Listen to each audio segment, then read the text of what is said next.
Greetings, friends. Stacy Mitchell here. I thought we'd do a little Q&A. How about that? So I have a list here. I haven't prepared any answers. This is just off the cuff. The questions that I have received. So first question. What do you mean when you say your beliefs are immaterial to the ceremony process? Well, internet friend, what I mean by that is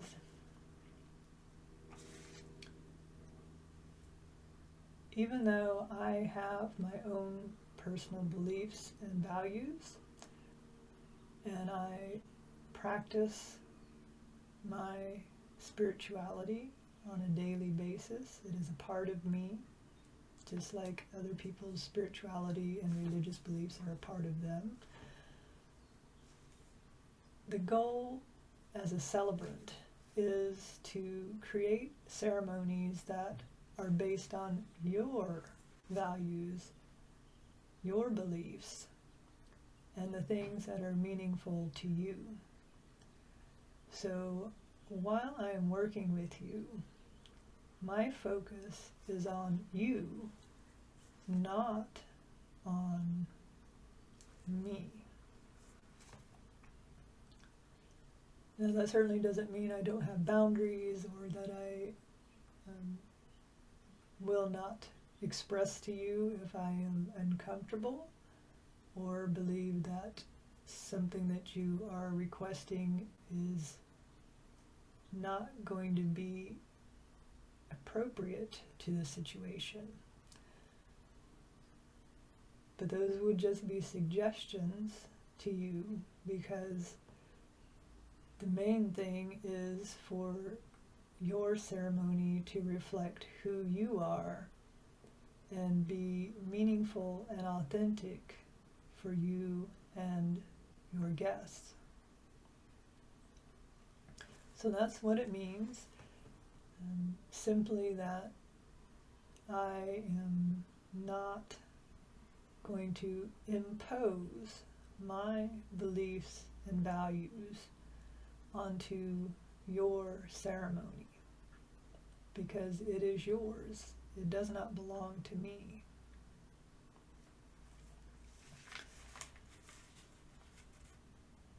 Next question.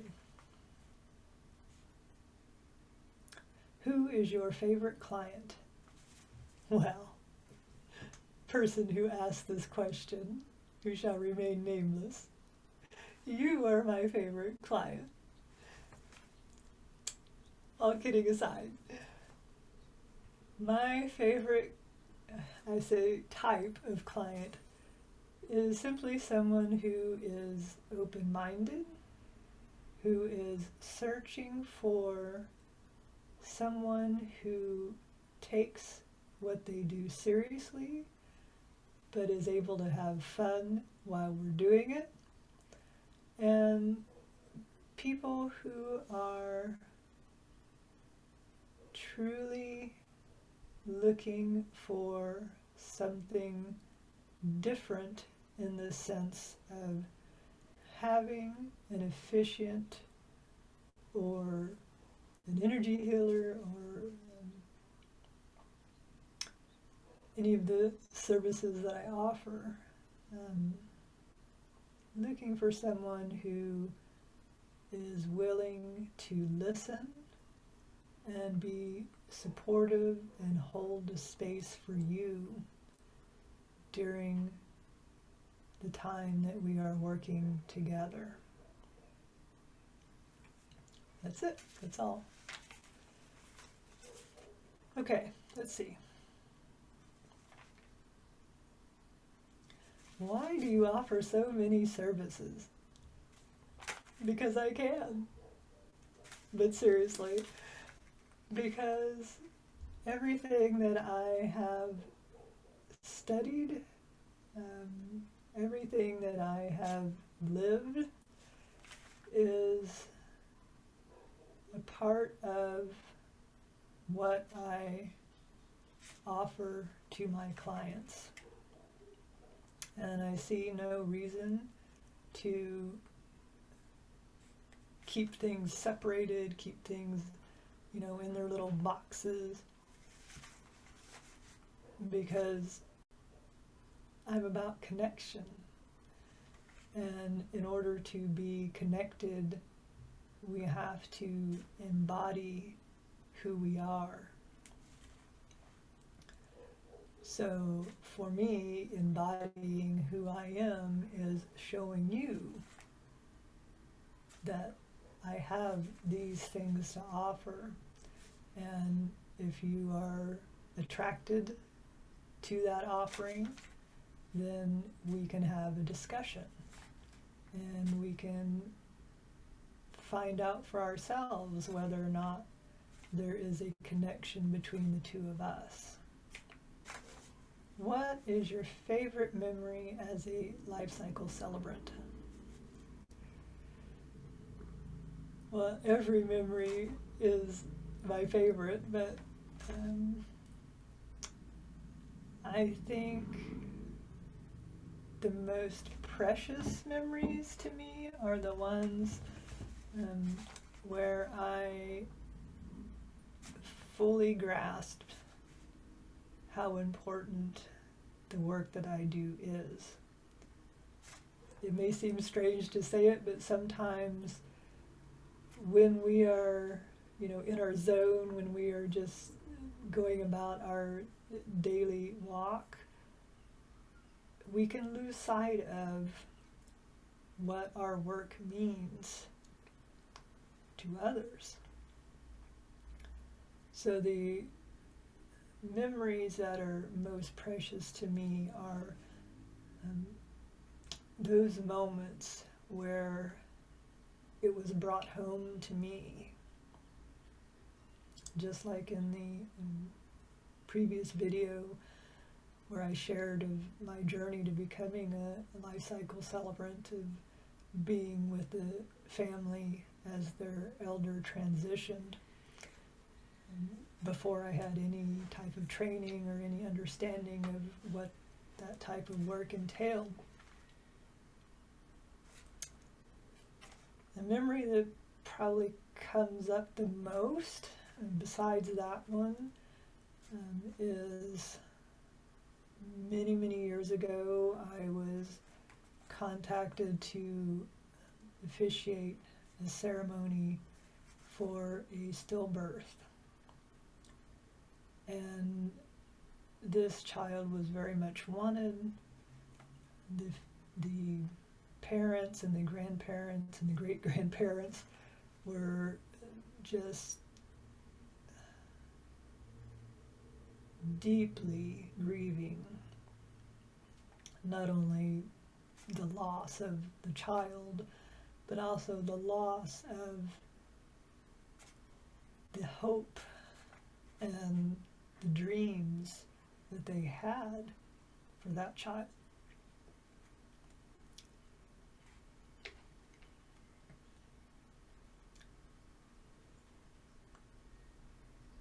And that was a very difficult process, working with that family, putting that ceremony together.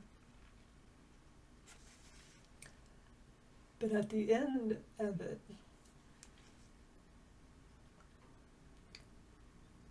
after the ceremony was completed and people were milling about the funeral home,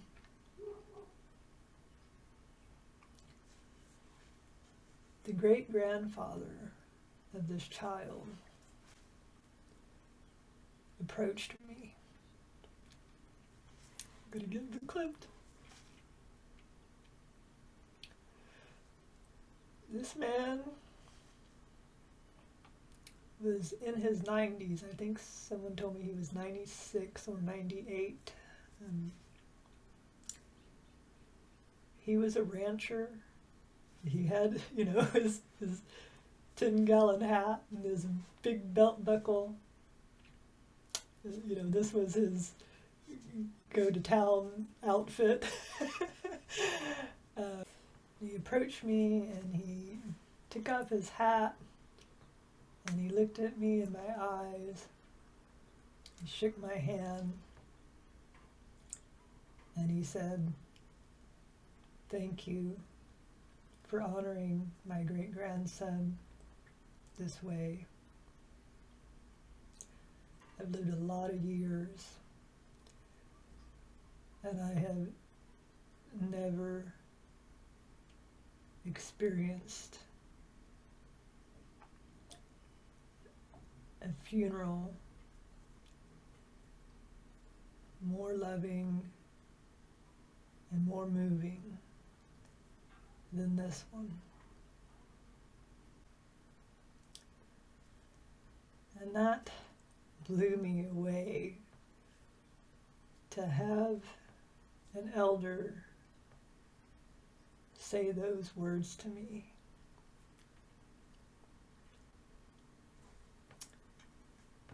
Really impressed upon me what this work means.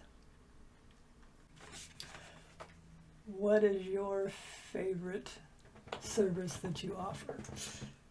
I don't have just one. I love them all. That's why I do them.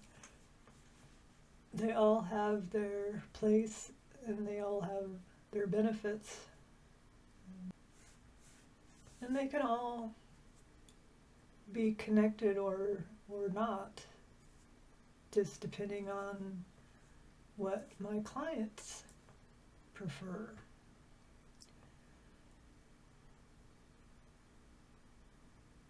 It seems most of the time I like when my clients are willing to experience a lot of the different offerings that I have, because that empowers them in their daily walk. Why do you have a plush wolf next to you? Well, in case you have not met, this little guy is known as Reiki Wolf, and Reiki Wolf helps me when I am doing distance healing. Sometimes he doesn't sit up correctly. Okay. Well, he wants to lean this way. And Reiki Wolf was a gift from a friend who was also trained in Reiki, and many years ago I actually raised a hybrid wolf with my first husband, and that was a beautiful experience, but I don't recommend people do that, especially if they have no understanding of what that entails. Luckily he did, and he was able to teach me, but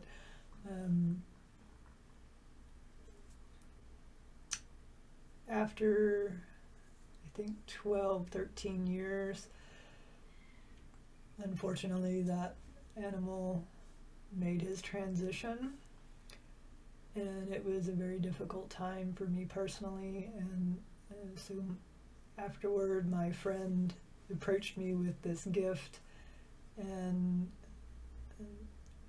so Reiki Wolf has been with me ever since, working alongside me, and is for me a representation also, of course, of the animal companion that I love dearly, and for my clients is a way for me to connect to them through Reiki Wolf. So that's why he's there. Let's see, one more. What is your greatest regret? my greatest regret is that I cannot serve everyone that connects with me. I'm one person and I only have a certain amount of time in the day, just like everyone else.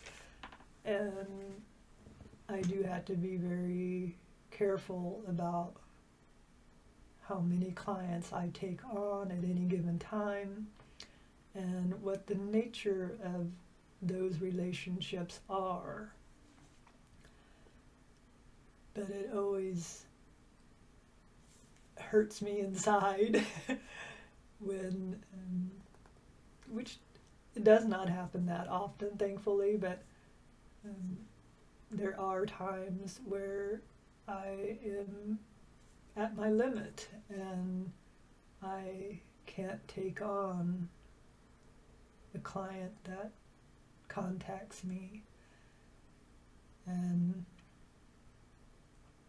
I truly regret that. But in the times that that happens, I try to remember that I'm not the only one in the universe, and hopefully those individuals are able to find the right people to support them in the ways that they are needing to be supported. Well, that's it for today's Q&A. Thank you all for sending in your questions, and you're welcome to send more, and I'm happy to do some more videos like this to just give you the answers that you are seeking.